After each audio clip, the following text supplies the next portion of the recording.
এসে গেল নতুন দুর্গাপূজার এসওপি। দুর্গাপূজা করতে হলে পালন করতে হবে কিছু বিশেষ নিয়ম। দেখে নেওয়া যাক সেই নতুন এসওপিগুলি। এসে গেল দুর্গাপূজার এসওপি। সার্বজনীন স্থানে দুর্গাপূজা করতে হলে নিতে হবে অনুমতি। প্রশাসনের অনুমতি নিতে হবে কমিটি। পূজা মণ্ডপে নিশ্চিত করতে হবে সুরক্ষা এবং নিরাপত্তা ব্যবস্থা। প্রতিটি পূজা স্থানে থাকতে হবে মেডিকেল টিম।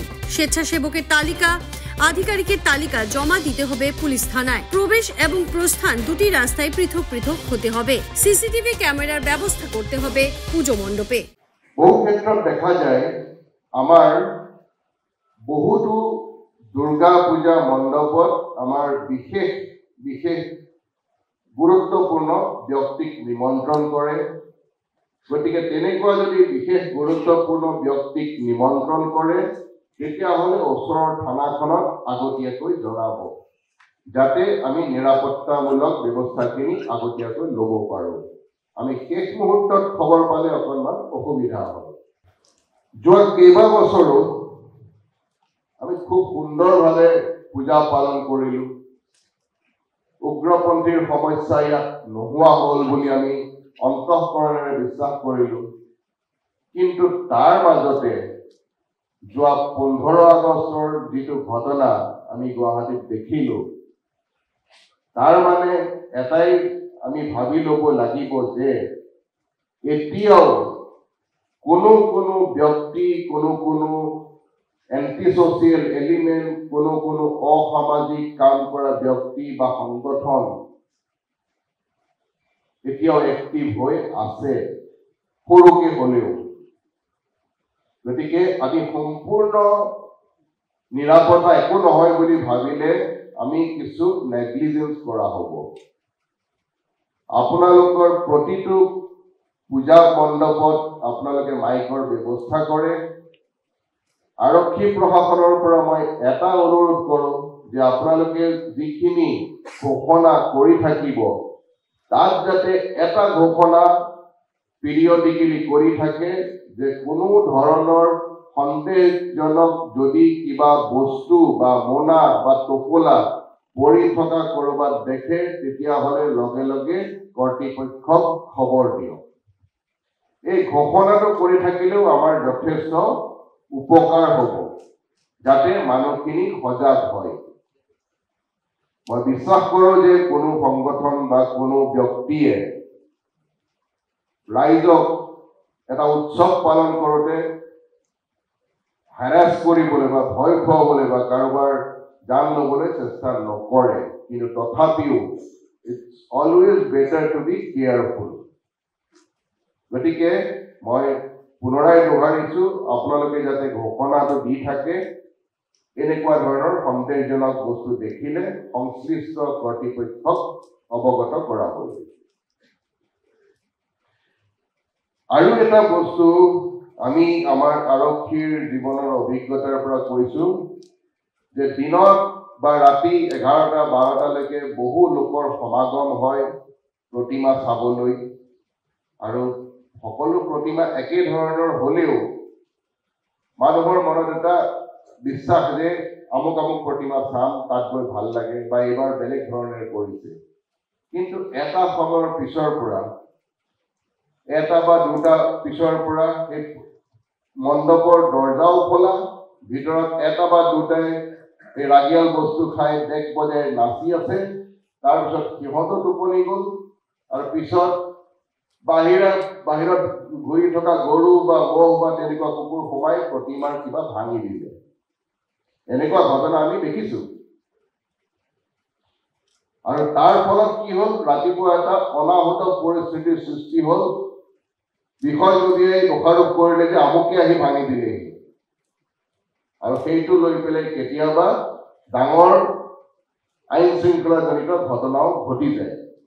গতিকে আপোনালোকক অনুৰোধ যে আপোনালোকৰ প্ৰতিমা গাৰ্ডিঙৰ কাৰণে আপোনালোকে স্বেচ্ছাসেৱক নিয়োগ কৰিব, যি নিজৰ কৰ্তব্য ভালদৰে পালন কৰে। শেষত আহিলোঁ মই ট্ৰেফিকৰ কিছুমান ইছ্যু লৈ।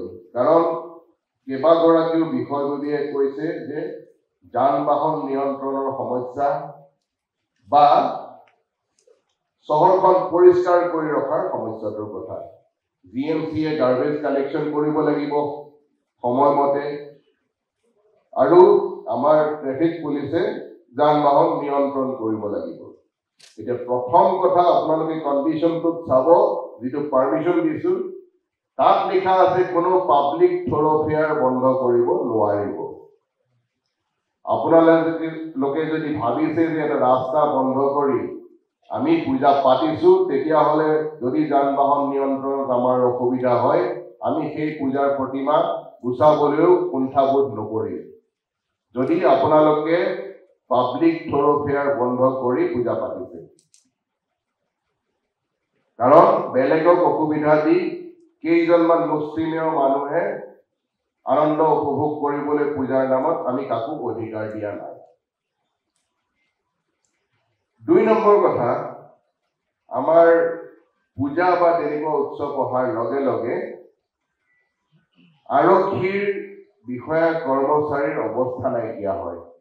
ৰাতিপুৱা যি 6টা 6:30 ওলাল, ৰাতি 1টা বজালৈকে একেজন ব্যক্তিয়ে কৰ্তব্য পালন কৰি থাকিব লগা হয়। ৰাইজে আনন্দ উৎসৱ কৰে আৰু আমি কৰ্তব্য পালন কৰোঁ। গতিকে যিমান পাৰে আপোনালোকৰ পূজাৰ ব্যৱস্থাখিনি এনেদৰে কৰক যাতে কোনো পথ বন্ধ কৰিব লগা নহয়। ভিৰ হ'ব, সেইটোৱে পূজাত ইমান ভিৰ হয়, কিন্তু তাতে যদি এটা ৰাস্তা বন্ধ হৈ যায়, তেতিয়াহ'লে আমাৰ ভিৰ চম্ভালাৰ বহুত দিগদাৰ হয়, আমি নোৱাৰা হওঁ। ভিৰ হ'লে শ্ল' হ'ব পাৰে, গৈ থাকিব, কিন্তু ৰাস্তা বন্ধ হ'লে যাবই নোৱাৰে। গতিকে ৰাস্তা বন্ধ নকৰিব। ৰুক্মিণী গাঁৱৰ এটা ইছ্যু ক'লে যে তাত যিখিনি কনষ্ট্ৰাকশ্যন এক্টিভিটিৰ কাৰণে টিং দি বেৰি থৈছো, সেইখিনি গুচাই দিব লাগে। সেইটো সম্ভৱ নহ'ব, কাৰণ আমি যেতিয়া প্ৰশাসনে কিবা এটা কাম কৰিবলৈ চাওঁ, আমি চবফালে বেলেঞ্চ কৰিব লগা হয়। ৰুক্মিণী গাঁৱৰ যিটো বৰ্তমান কনষ্ট্ৰাকশ্যন আৰম্ভ হৈছে ফ্লাইঅভাৰৰ, সেইটোত এই পূজাত হোৱা যান জঁটতকৈ এটা ডাঙৰ যান জঁট ঠিক কৰিবলৈ সেই ফ্লাইঅভাৰখনৰ কনষ্ট্ৰাকশ্যন আৰম্ভ হৈছে। নহ'লে এজাক বৰষুণতে ৰুক্মিণী নগৰৰ বাসিন্দাৰ অৱস্থা নাইকিয়া হয় আৰু সেই ৰাস্তাটো ডুবি যায়, গোটেই গুৱাহাটী যান জঁট ব্যাহত হয়। গতিকে এই বছৰ আপোনালোকক অনুৰোধ যে আপোনালোকেও পূজাৰ ব্যৱস্থাখিনি এনেদৰে কৰক যাতে সেইখিনি যান জঁটৰ কোনো ধৰণৰ সমস্যাৰ সৃষ্টি নহয় আৰু তাতে নিৰ্মাণ কাৰ্যও যাতে একে সময়তে চলি থাকে। RK মিছন ৰোডৰ এটা খুব গুৰুত্বপূৰ্ণ কথা কৈছে যে তাত যথেষ্ট এই পেলনীয়া বস্তু জমা হৈ থাকে। হয়, ময়ো দেখিছোঁ। গতিকে মই গুৱাহাটী পৌৰ নিগমৰ বিষয়ববীয়াক অনুৰোধ জনাম যাতে আপোনালোকৰ ফালৰ পৰা সেই বস্তুখিনি, সেই জাগাখিনি চাই আমাৰ পৰা যিখিনি ব্যৱস্থা কৰিব পাৰি আমি যাতে কৰোঁ। পুলিচ পেট্ৰলিং, এতিয়া গুৱাহাটীত আমাৰ যিসকল বাসিন্দা আছে, সেই বাসিন্দাসকলে আটাইতকৈ বেছি অসুবিধা পোৱা পুলিচ ৰিলেটেড বিষয়টোৱে হ'ল চুৰি কাৰ্য।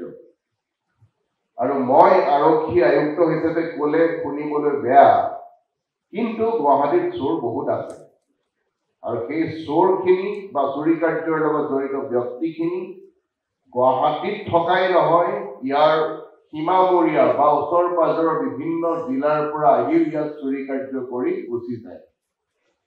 গতিকে পুলিচৰ পেট্ৰলিং থাকিব বা আমাৰ যি ব্যৱস্থা আমি ল'ব লাগে আমি লওঁ, কিন্তু আপোনালোকেও যিখিনি সতৰ্কতামূলক ব্যৱস্থা নিজৰ ঘৰখনৰ কাৰণে ল'ব লাগে, সেইখিনি ল'লে এনেকুৱা ধৰণৰ অনাহুত বিপদৰ পৰা ৰক্ষা পৰিব। গতিকে মই ৰাইজক অনুৰোধ কৰোঁ যে অকল পুলিচৰ ওপৰতে নিৰ্ভৰ নকৰিব, কাৰণ আমাৰ 3000 পুলিচ আৰু আমি পুলিচিং কৰোঁ 20 লাখতকৈ অধিক মানুহক। গতিকে এবাৰ পেট্ৰলিং কৰি ঘূৰি অহাৰ পিছত যদি কিবা আৰু ঘটনা হয়, গতিকে ৰাইজক অনুৰোধ যে নিজৰ ঘৰখনৰ কাৰণে যিখিনি সতৰ্কতামূলক ব্যৱস্থা ল'ব লাগে সেইখিনি আপোনালোকে ল'লে ভাল।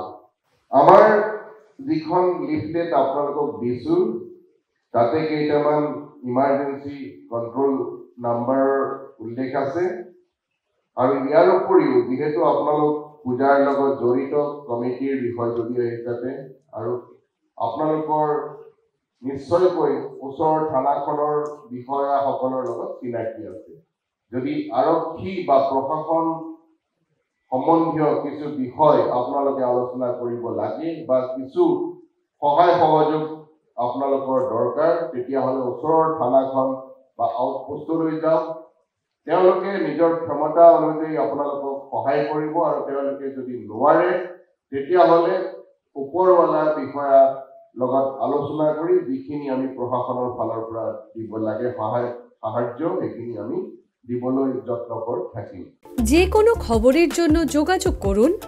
7099017330 এবং 7099017110 নম্বৰে।